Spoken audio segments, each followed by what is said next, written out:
Hello दोस्त, नमस्ते, प्रणाम। मैं आपकी सुनीता सिंह स्वागत करती हूँ आप सभी का। मैं भोले बाबा का एक भजन लाई हूँ। कैसा लगे दोस्तों, आप लोग जरूर बताइएगा। गौरा जाऊ जिन नई हरवा हम ससुररिया ना अइबै। गौरा जाऊ जिन नई हरवा हम ससुररिया ना अइबै।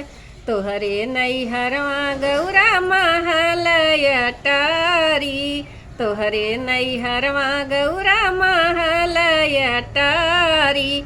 हमारी टूटा ही झोपड़िया केहू से काम नहीं खे। हमारी टूटा ही झोपड़िया केहू से काम नहीं खे। गौरा जाऊ जिन नई हरवा हम ससुररिया ना अइबै। गौरा जाऊ जिन नई हरवा हम ससुररिया ना अइबै।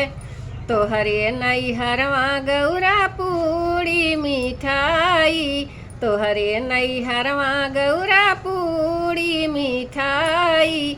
हमारा भांगिया क गोला केहू से काम नाही खे।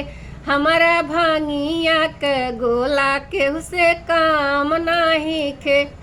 गौरा जाऊ जिन नई हरवा हम ससुररिया ना अइबै।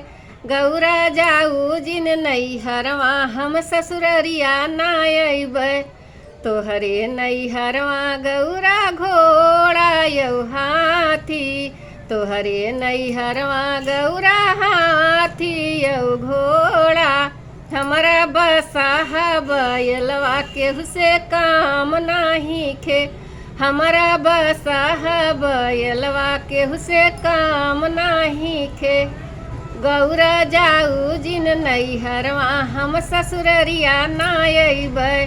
गौरा जाऊ जिन नई हरवा हम ससुररिया ना अइबै। तो दोस्तों, भोले बाबा का भजन कैसा लगे आप लोग कमेंट में ज़रूर बताइएगा दोस्तों। तब लग बाय बाय, फिर अगले वीडियो में मिलूँगी।